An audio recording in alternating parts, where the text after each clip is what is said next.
because most of the time people are just not willing to share, especially with their boss, their feedback, their true feedback. And you're just like, hey, if you're like, hey, do you have any feedback for me? They're not going to answer you because the stakes are too high. That's right. And so how do you elicit that from them? Right. And so it's like, hey, if you're not giving me some feedback or some way that I can improve, you're not being completely honest with me. And That's right. and I've got to figure out a way to elicit that feedback from them. Hey guys, on this episode of MSP Mindset, I got the gift of speaking with Brian Hoppe. He is an executive coach to MSPs doing 5, 10, and 15 million in revenue and more. And we got into how to build an authentic culture in your MSP. Might sound easy, but it turns out it's way more than bean bags and beers. If anybody's ever tried to make culture, you know that it starts at the top, and you know that it's not always as easy as it sounds. So first, we start with how to find your zone of genius, what that means, and where you operate best. And we're going to dive into defining and building a culture that leads to true authenticity and open communication. If that sounds awesome, then you can't wait to hear what we're going to talk about. One thing we were talking about is understanding everybody's zone of genius. So tell me about that, and what does that mean? Yeah, that's great. And the zone of genius is it's a concept that's talked about in a few different places in a few different ways, right? So one of the most impactful places I've seen it talked about is by Gay Hendricks. He's got a book called The Big Leap, which is an amazing book. But it's also been called something, Dan Sullivan talks about it as called unique ability. And then, those are the two things that come to mind. But yeah, I mean, the concept is there's kind of 4 zones. You start with your zone of incompetence, which is these are things that I don't like and I'm not good at, or I don't know how to do. And so there's stuff that you should never do, right? Mm-hmm. And this could be something like fixing my car, or hanging a ceiling fan, or things like that. That it's like you really just shouldn't be doing them. Then you move to zone of competence, right? So I can do it, and I might be good at it. I'm not great at it, so I don't really like it that much, and so it's like, yeah, I can do it, but probably should start to offload some of that stuff. And then the next zone is the zone of excellence, where you actually you're good at it and you like it, and this is where most people get stuck because it's like you're good at it, people say you're good at it, you like doing it, so you keep doing it. But there's another zone. Of that? What's an example of that for you? It could be different for different people.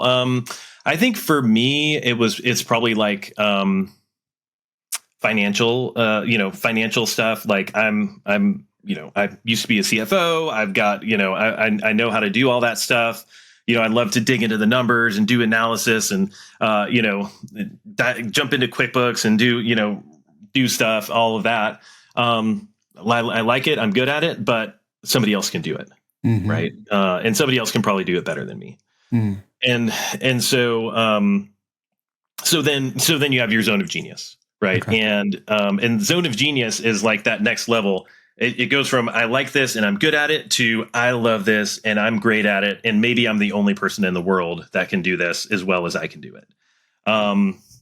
And usually there's 1 to 3 things that is for for a leader or a business owner. And so that's kind of the stuff when you're in your zone of genius, it's like time disappears. You're just loving what you're doing. You could do it for hours and hours and you're like in a trance of like, oh my gosh, this is, you come out of it and you're like, where did all the time go? Because, and it doesn't even feel like work a lot of times. Right. So, high performers can kind of get into a place if you're really in your zone of genius, it's like, man, I don't feel like I'm working that hard, but it's because you're doing the stuff that's in that zone of genius. So time flies by, you're having a great time, you're doing stuff that only you could do. and it's your absolute highest and best use for the company. So okay, so let me try to understand that. So so there's something that I'm good at. I don't know what that one was called. The one before Zone of Genius, where I'm good at and I like it. Zone of Excellence. Zone of Excellence. Okay, so there's there's excellence, and so you used to be a CFO. You know a lot about MSP, so there's a great example, right? Not that many people are both understand finances and MSPs. You're excellent. Okay, I get that. What's your zone of genius? Maybe there's one or two or three using your words. There's different things, right? So while I was running my MSP, it was different than it is now, which I'm, when I'm coaching and and that kind of a thing. But one that would definitely be, or it would go across, would be coaching, right? So for me, when I'm when I was a leader, or when I was leading my MSP, I was I had a leadership team, and I was much more of a coaching style leader than anything else, and that would be where I would sit with with my team, is like, hey, you know what you're doing. We've set out goals. We've set out, you know your rocks. You know how to complete everything that you need to do. How can I be of support to you? How can I be of help to you? Where are you struggling? Not only here, but at home. How do we, what's your level of satisfaction? If it's a 2, how do we get it to a 3 or a 4 or a 5? In different areas, So I mean, I would say coaching for me is like something that's solidly in my zone of genius, and has been for many, many years. Because it's something that I love to do. I love serving people. I love helping people. I love the conversation that happens, and how you can get somebody to insight, from kind of lost to like complete clarity in the matter of 45 minutes conversation. It's like, anyways, you can tell I'm getting a little energized talking about it, but so that's for me. And that goes on. I think that goes on both sides. So as a CEO and as a coach full time. So okay. Yeah. So one of yours is Zone of Genius, and I can tell how excited you're getting. So that's a good indicator, right? Right. How do I determine that? Right. I'm listening. I'm an MSP, or just me. Like, how do I determine? Because like you said, there's these things that to me, the sneaky parts are the ones that I'm decent at. The zone of excellence. That some people still ask and they want help with that, and I'm pretty good at it. But how do I figure out my zone of genius?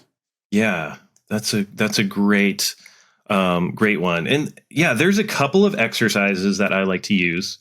They're not easy, but they're pretty simple. So one involves doing an energy audit. So like, hey, take a week, take 2 weeks, and write down everything you do. And take and look at, okay, what energizes me, and then what drains me, and you separate it out into different things, right? So people, places, habits, attitudes, activities, work tasks, all of those things, and list everything out. So I was, I was working on, I don't know, AR the other day, and it was totally draining to me. Great. Put that in work tasks that you don't like. And that, if you can be disciplined about really writing down everything you do for a week or two, and put that in a draining and an energizing, you start to clarify some of those things. The second one is actually from EOS, which is a delegate and elevate exercise. And really what you do is you write down, okay, if you're using EOS, you'd say, okay, I'm sitting in 4 seats. Maybe I'm the visionary, and I'm the integrator, and I'm the director of finance, and I'm the director of sales.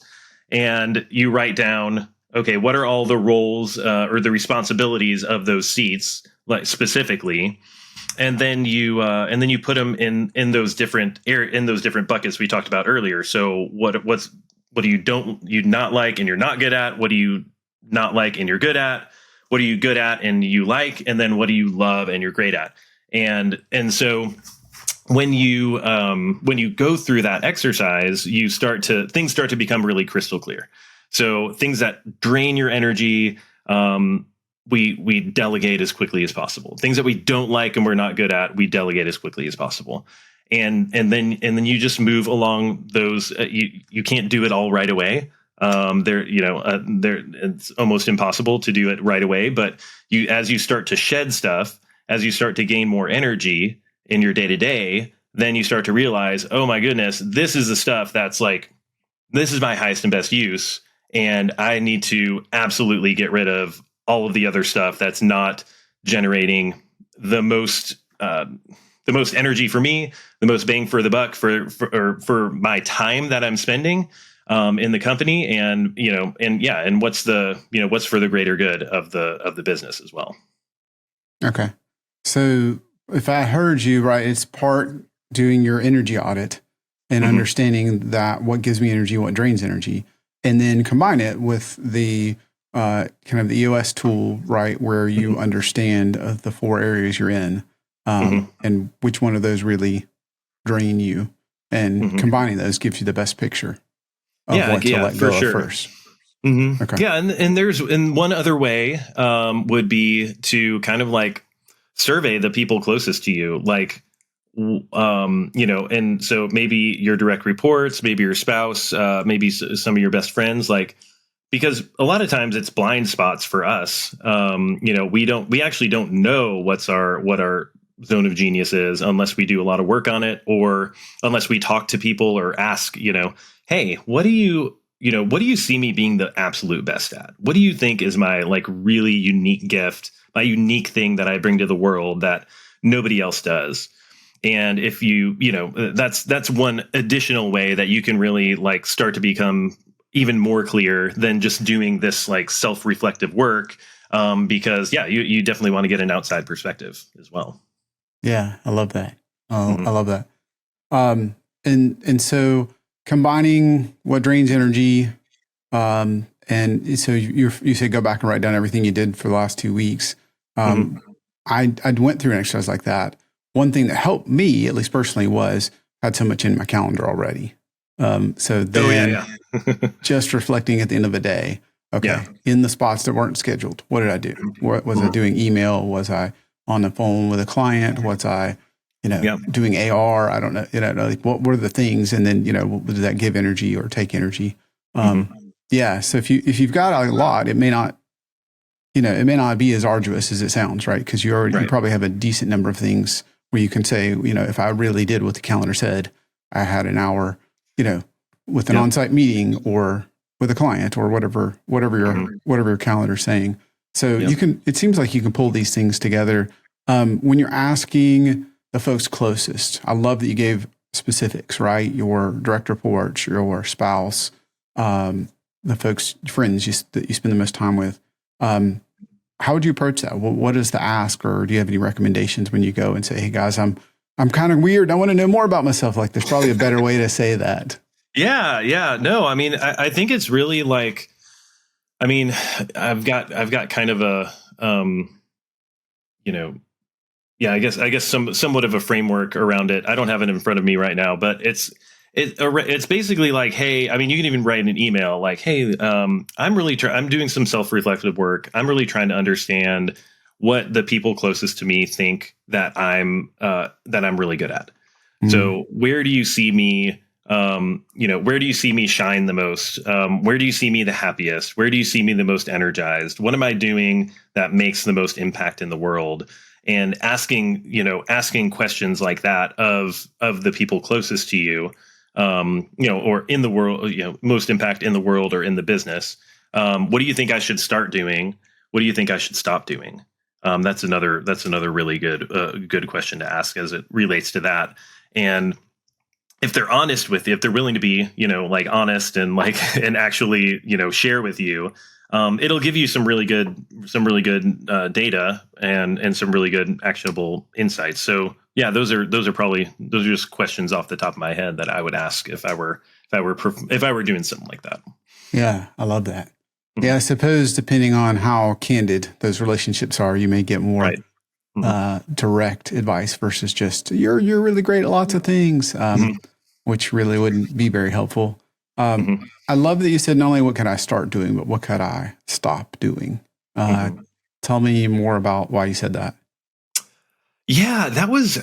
I want to say that's just an exercise that I've gone through in the past, which is like, hey, among the leadership team, we'd have that, right? So we'd be like, okay, it's start stop time. So we'd just sit down and for each person, we'd say, hey, here's what I think you need to start doing.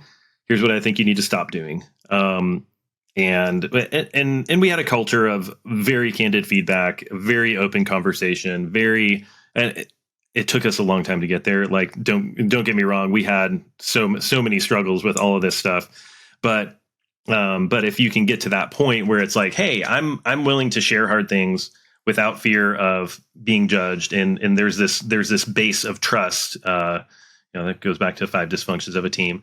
But there's this base of trust. We can share the right things, or share hard things, and know, hey, it's okay, and we can have a good, candid conversation about those things. So really, it's just like that would just be an exercise that we go through. Is like, all right, here's what I think, for each person. Here's what I think you need to start doing. Here's what I think you need to stop doing. No judgment. Just this is just my thoughts, right? And you can choose to do that or not do that. But if everybody has your thoughts about it, and the choice is theirs at that point. So, have you ever wondered if you could recover your backups? Let me ask a better question. Have you ever had a backup fail to recover? Have you ever lost data? Yeah, that's me. Here's what's crazy. 58% of recoveries fail to recover. So if you think it's just you couldn't be more wrong. What are we going to do about that? Well, you've got 2 options. Enter Servosity. What we do, what we exist to do, is test your backups and manage them for you. We test every volume, every single day. We do weekly testing, monthly testing, and quarterly testing. And you can hand off the drudgery and babysitting of backups and the day-to-day management to our team that monitors your backups for you. It's time to level up your backup game. One way you can do that is visit servosity.com/learn more if you'd like to take the process that I've spent the last 18 years building and steal it and apply it to your MSP so that you can level up your backup game. Check out the link below in the description or visit servosity.com/learn more. I know as an entrepreneur, my list of things that I want to do or start doing seems to grow and become infinite. Did you find that the stop doing was harder or more impactful than the start doing sometimes, or not? Yeah, I think that it really can be. I think that it's like, the more things that we can drop, so that we can really focus in on those zone of genius things, the better, right? I mean, it's goes back to 80-20. It goes back, to a lot of different things. Like, there's probably like 3 things that you should be doing as a CEO. Maybe 4. The list should not be long, and you should probably spend most of your time in those areas, and to the detriment of everything else. And just like, hey, here's my lane, here's my zone, and anything else that needs to be done, I got to find somebody to do it. Gotcha. Yeah. So getting the stop doing list is really powerful. I incorporated with my direct reports a weekly cadence, and I ask 3 questions, but one of them is, what do I need to stop doing? And it's not only for me, but what I realized is sometimes they're like, stop handing me these additional things outside of my lane, or stop being vague when you're trying to assign something. And it's more helpful when they're more candid, the individual, and when you built that rapport. But it's been helpful because it's not only been helpful to me. What do I need to stop doing? Maybe there's things I shouldn't do, but as often just by asking that, it's kind of like you said, giving that permission to be vulnerable and open and say, stop doing this. And sometimes it's like, hey, I'm spending my time outside my lane, but also it's just like, stop doing this to me, and I think if I didn't ask that, I wouldn't get that feedback. Yeah. I can definitely relate to what you said. It takes some time to build that culture. How did you do that with your team so that you could get there? Because you don't start there, and it seems like, I don't know if you disagree, it seems like if you had 3 people and you go to 4, or if you have 2 and you go to 3, or whatever it is, every time you add a new person, sometimes it can feel like you start all over. Yeah. So how do you get to that culture and level of candor? It's got to be part of the culture, right? It's got to be like, hey, we are going to engage in authentic communication, which means that it's communication without judgment. It's communication without demanding. There's no arguing. There's no like, hey, we're all here on the same team.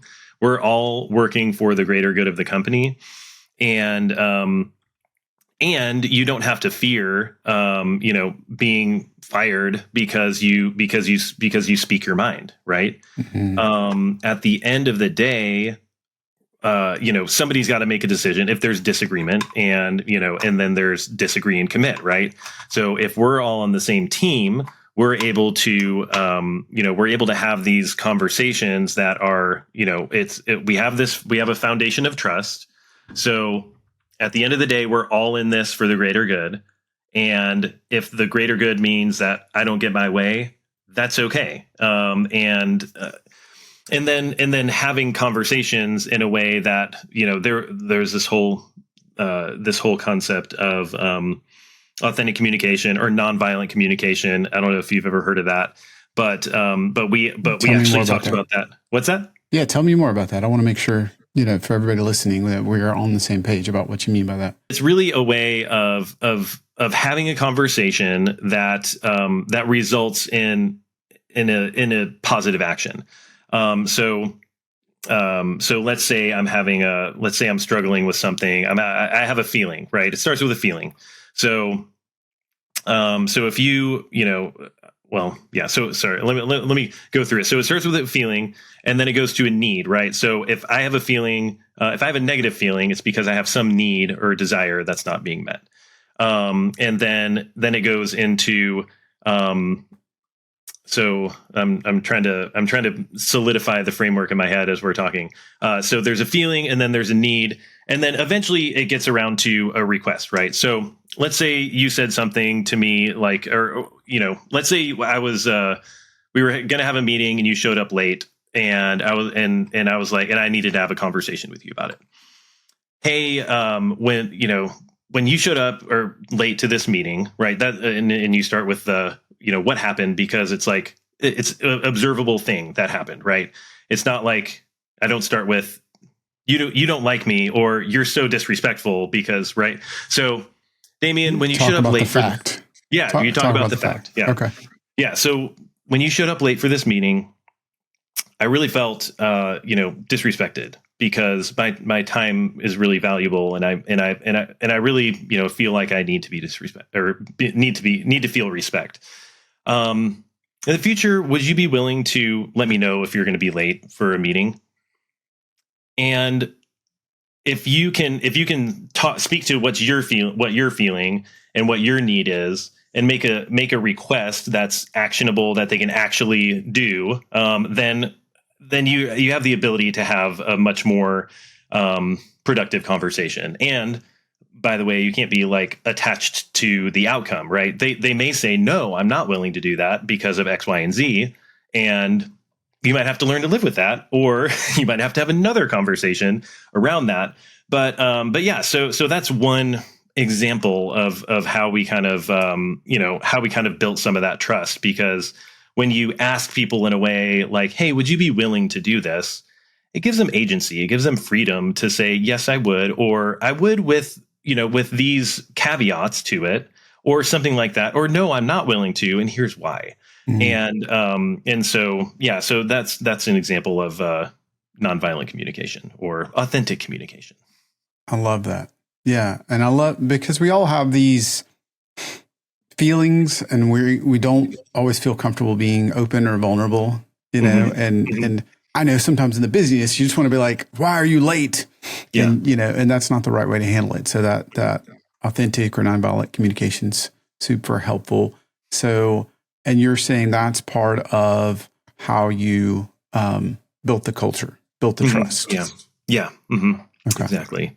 Yeah, it was. I think it was actually a key part because when you get to instead of demands or commands or that kind of a thing, even in a direct report situation, like, hey, people feel different when you're like, hey, would you be willing to do this? Then, hey, I need you to do this, or go here and do that. Like, which you can as the boss, right? But how does that make your people feel? And in which scenario do they feel more respected, have more agency, and and yeah, so that's just something something to think about, is like how do you ask people to do or tell people to do things. It could make a big difference. Sure. Yeah, and I think even the somewhat simple example, like there's some people that if you're a minute or two late, that's a big sign of disrespect. And they kind of take it personally, like you said. And there's others, that's how they are. They're going to show up late. And if you don't use the language to handle that, and I think most people would, if you said, hey, this, you were late, this is how it made me feel. Would you be willing to do this? Would you be willing to show up on time, or let me know if you're not? And tell them that makes you feel, disrespected. I think most people will rise to the occasion because you're going to that effort to communicate that instead of, right? I think a lot of times it's easy in the busyness of life and client demands and phone ringing and email and team messages, Slack messages, whatever the things are, to be like, why are you late? And just get mad. And either probably the worst is not say anything and let it build up, or, say anything. But if you say it, you could just be like, hey, if you're late again, I'm going to yell at you. You're going to, this is going to have some consequence. Right. I love the openness. Yeah. It was so powerful. Can you think of any other, using that kind of language that you see people needing to have, or you had to have around, here was an issue and here's how we used nonviolent, authentic communication? So let's say I'm bringing some, a financial, as a CFO at the time, I was bringing a financial report to the team. And there was some error in it, right? For one reason or another. And somebody got upset, like, hey, like, it's really important for our financials to be correct. If and kind of, raise their voice and was like, we can't trust any of this data. It's crap because there's this one error in it. I might be like, okay, fair enough. There's an error. I'm going to go fix that. And then we can come back and talk about it. And then I might later on, go to that person and say something like, hey, when when we were looking at that financial data and there was an error and you raised your voice to me, it kind of hurt my feelings, because I think that, our culture kind of states, hey, we're going to have respectful conversations. And that, that hit me pretty hard, internally. And so, I would just ask that in the future, if you get upset, it's okay to be upset, but I'd ask you to use a calmer tone with me in the future. Would you be willing to do that? And that would be a way to have that kind of conversation. And 99% of the time, when you have a conversation like that, they'd be like, "Man, I'm sorry, I was a jerk." And yes, I would be willing to try my best to not raise my voice to you in the future. So, right. And I love it because, at least from my perspective, you're approaching it in a respectful way. You're also you're giving them an opportunity to help you. Mm-hmm. Right. And I think a lot of us, we have empathy, or especially if you're in the technical field, you're a problem solver. Here's a problem. I could solve it. Right. So you're giving them an opportunity to solve that problem. Like, this is the problem, because you're framing it from your perspective, and nobody can dispute how you feel. Right. It's your feeling. Yeah. They could tell you you're stupid, but sure. Yeah, right. they can't dispute they could it. say all kinds of things. Right. But it's really hard to dispute. This is how that made me feel. And so I love that. It also means you have to start with some, just thinking out loud, some vulnerability, right? You have to be able to approach them and say that. And I think only the most hardened jerk would be like, whatever. I think, like you said, in 99% of cases, they would go, okay, wow, I had a bad day, a busy day of this, that, and I just kind of erupted and apologize.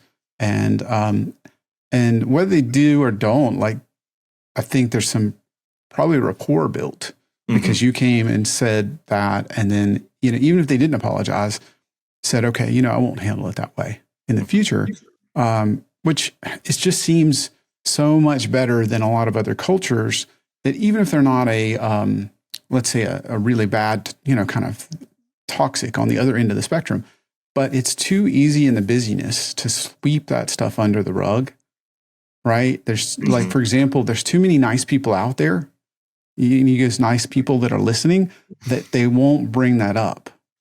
They'll just get mad and they remember it. And there's like this secret tally of the number of times Brian raised his voice and I'm mad at him for, that nobody knows about, but I didn't have the courage to go to Brian and say, Brian, I don't like that. This is how it made me feel. Would you in the future? So I love that, because it creates a culture where you need to be open and vulnerable, which is a hard thing to do. And it kind of, part of this is because there's a lot of nice people out there. Part of this because I'm in the southern part of the U.S., so we tend to be very nice, and that can be great in one aspect. And another, maybe they're not telling you the hard truth of like the way that you, like in your example, you raise your voice. That that wasn't what I wanted to have. So I love that you're creating that, because otherwise, all those quote unquote little things over time, they really add up to where they're like, I don't know if I want to go in this meeting with Brian because, not every time, but at that time, at this time, this happened. But if I didn't let you know that, you have no opportunity to do anything about it. And I'll just speak personally. I'm going to do something like that, probably, if you work with me long enough. And I'm not hot-headed, but make mistakes and do something or say something that maybe was insensitive or not the right time or whatever. And if you would give me the gift of telling me that, then we have an opportunity to take what was a negative and turn it into a positive. So I love how that ties all the way back into culture. I wonder if you coaching people to do that, but also if this isn't maybe a nuance to your zone of genius, Brian, wonder if this authentic conversations or maybe even emotional intelligence is one of your zones of genius. It seems like something that you're just exceptionally good at bringing out. Well, thank you for that. And that's really good external feedback. So, like we were talking about earlier, like getting feedback on that. It's vulnerability, right? Vulnerability is hard, but it also breeds more vulnerability. And so, so the question then is, how do you start to become a little more comfortable with it? Because it's never easy, right? It's never fun. No. How do you start to show that courage to have those conversations and to give feedback that might be tough? How do you start to see feedback as a gift instead of something that's just like, they're criticizing me, right? No, actually, they're giving you ways to improve. They're giving you ways to learn. And it's so important. Like you said earlier with your, you ask your employees or your team members, hey, what do I need to stop doing? That opens something up, because most of the time people are just not willing to share, especially with their boss, their feedback, their true feedback. And you're just like, hey, if you're like, hey, do you have any feedback for me? They're not going to answer you because the stakes are too high. That's right. And so how do you elicit that from them? Right. And so it's like, hey, if you're not giving me some feedback or some way that I can improve, you're not being completely honest with me. And That's right. and I've got to figure out a way to elicit that feedback from them. And so I like what you do with that. And there's some other ways to do that as well. But yeah. Yeah, I love that that you brought that up, Brian. Like like most good things, I didn't create it. I learned it from others. Like what should I stop doing is one of those questions. But the most candid folks and the folks who have the best relationship, they give the gift more often. Mm-hmm. But frankly, there's easier questions to ask. Mm-hmm. Do you need anything this week? Do you have any roadblocks? Those are much easier to answer. What you need to stop doing is the ones that most people just take a while to answer. And you hit this nail on the head. Okay. So I'm your boss. I understand the dynamic and why you might be more hesitant to share. Mm-hmm. But the challenge for me, at least, is just because I am the boss does not immediately mean that I'm great at being vulnerable or that instantly, as soon as I became the boss, gained this emotional intelligence to be able to pull it out of you. And so, that's, I guess, is me just trying to be open and vulnerable. Like, wow, I need this from you. Mm-hmm. I need you to not only give it so you're aware of it, but I need it from you because I won't know. And so I think it's in some ways counterintuitive that I don't want to tell them that, like, for example, let's go back to the one used earlier. Maybe I showed up to a meeting late. Mm-hmm. Well, I'm the boss. What are you going to do? Like, you know what I mean? Like, what are they? Yeah. They're going to say, hey, boss, if you don't show up, we're going to fire you. Like, they're not going to do that, right? I totally get that. But I would love if somebody came and said, look, this is, we have all these other competing initiatives that my time is valuable. This is how it made me feel. Would you let us know if you're running late, or would you show up on time or something, and give me the opportunity to respond? So just tying it into your other example, I would love that instead of just if I did show up late, which I try very hard to not do. But as a side note, but if I did, like, give me the gift. And I think sometimes the language of, like, calling it a gift versus, constructive criticism. Because criticism is never going to have a good connotation. Right. So, I love that. I know that for me is already a takeaway. I wanted to ask, it seems like you're really good at this.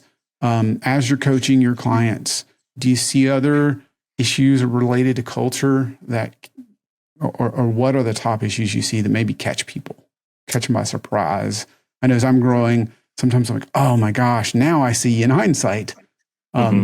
What do you see related to either zone of genius or culture, or just as you're growing, you start to hit this pain line, or you start to hit this wall? Yeah. I mean, the first thing that comes to mind is, as you're growing, you kind of have a culture gets created, right? By default, right? Whether you defined it or not, every company has a culture. And what a lot of business owners realize, I have one client in particular that, he's got somebody who's a great worker, does awesome work, takes care of clients, all of that, cannot seem to show up on time ever, usually an hour or two later than he's supposed to come in, but he works late to make up for it. But it also causes other problems for the owner and other team members. Right. So it's kind of like, hey, this guy's a great worker. He's been with us for a long time. He knows what he's doing. He's already trained, all of that.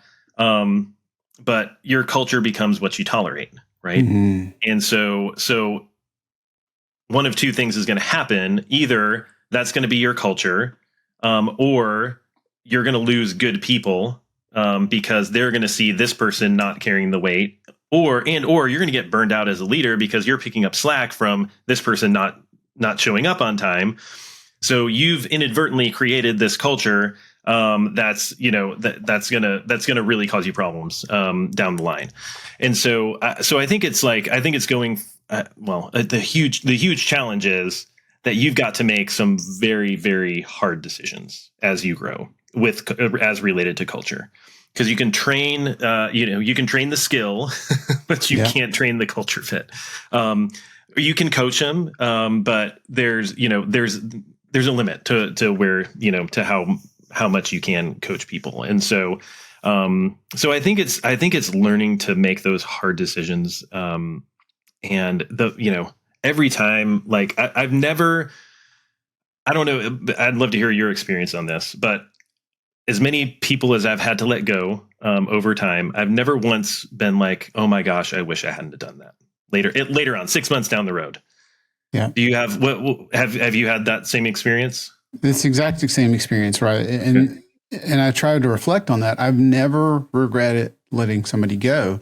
And if you're not in that position, that may sound heartless. But what I've internalized that to mean is that probably means I've, in a lot of cases, waited too long. Exactly.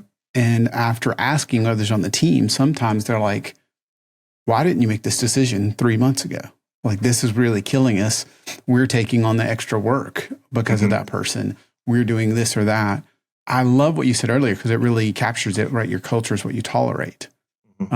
So yeah, to answer your question, Brian, I have never regretted letting somebody go. I have, on the other hand, regretted keeping the wrong person too long.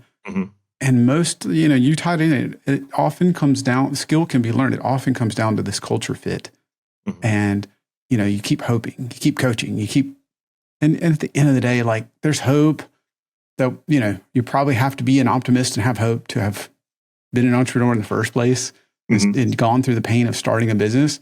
But then there's this just unreasonable hope that I hope this person's going to become a different person when they show up tomorrow. And that's where I have waited too long. Yeah. Yes. And another interesting thought around that is, okay, if we're trying to create, a cult, if we're trying to just have only A players, right? If we're trying to create this amazing high performance culture and we've never regretted letting somebody go, are we doing that? Are we truly doing that? Right. So, like, if we're and I don't necessarily like the idea of like, hey, we're always cutting the bottom 10% or whatever, but there's a thought in there of like, are we, like, do we actually have the best team that we can possibly have? And are we consistently, moving forward in that? So yeah, that's just another thought I had as you were talking about that. Yeah. Somebody asked me a question one time, which is, let's say this business was done, you're starting another, but you're doing the same thing. Would you enthusiastically rehire every individual? Yeah. And so sometimes it's helped me go, oh, well, I didn't know that, like, oh, I guess, others are like, absolutely. And the others are like, yeah. And that sometimes gives that insight to where it's like, and I think the ones where they're just horrible, those are easy. Yeah. You know what I mean? Like, it's never fun to let somebody go, but those are easy. It's the ones in between where it's like, well, they usually show up on time or they usually get the work done. Yeah. And you're just, and that's that decision. I can very much relate to what you said earlier of, like, you said you have a client that is somebody that shows up late, right? And pretty significantly, an hour or two. Probably harder to fire them. But we had a family member that was like that. Oh, gosh. And so harder to fire them. But the funny thing about it is we ended up having to tell them Thanksgiving was 2 hours earlier than it really was, because they were usually an hour and a half to 2 hours late, and we weren't going to wait on them. So, so they come flying in there 2 hours late, and they were like, amongst the first to arrive, because we just, as a family, like, we just knew we had to tell them a different, different time. Yeah. That's brilliant.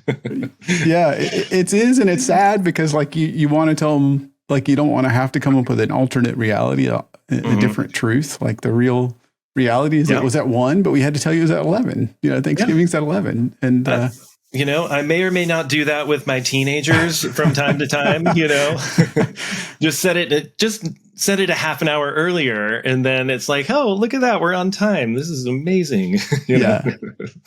I've learned that about myself, right? It's just like what you were going back to what you were saying earlier. It's like, if you're on time, you're late. Mm-hmm. So it's just like, well, I've got to set my time to arrive as earlier than what the time says, so that I'm, not wasting your time. I'm showing up. I'm prepared. I'm ready. Yeah. So and you're more peaceful. By the way, when you do that, it's just like, I'm not in a rush. I'm peaceful, and I'm strolling in instead of running. Right. Yes. I was actually just reading one of the Tim Ferriss books, and he was saying today one of his luxuries is just not being rushed. Luxury, for him, luxury was less about the fancy car and just a little bit less rushed. And so, and not bringing that into that meeting is also great from a culture perspective. Yeah, absolutely. Well, I feel like I could talk to you all day. Probably shouldn't, for your sake. Brian, this has been incredible. Thank you for spending the time to talk to me today, to be vulnerable and to talk to everybody that's listening and watching about what you do. Speaking of that, thank you, first of all. You're welcome. And thank you for doing that. And then how can my audience find you? If they want to ask you a question, get connected, get your help, where do they find you? Yeah, absolutely. So I'll start with website discovery.brianhoppe.com. I actually have a guide there that's just talks about kind of how to scale your MSP. So there's some really good info there. So that's discovery.brianhoppe.com, and then LinkedIn. So it's just Brian Hoppe on LinkedIn, and you can, or it's /in/Brian Hoppe is my link there, and so I'm on LinkedIn all the time. DM me. I'll be, I'm usually pretty quick to respond there as well. So either one of those spots is good. Awesome. We'll make sure to put the links in the description. But if you're listening, Hoppe is Hoppe, just to make it a little easier for you. Yes. And Brian with an I, that's spelled the correct way. So. There you go. I love that. Yes. I've last name Stevens. I also with a V, the correct way. So I tend to have that. How does the PH make a V sound? Yeah, it's exactly right. So that I love that. This is awesome, Brian. Thank you for just the gift today. And please reach out to Brian. Again, he's been in the trenches from a technician to CEO. He's grown MSPs to 5-10 million plus. So I'm sure he could help be a resource, whether it's culture, whether it's vulnerability, whether it's a whole host of other things. Don't miss out on this opportunity to reach out to Brian. Thank you so much for being here, Brian. You're welcome.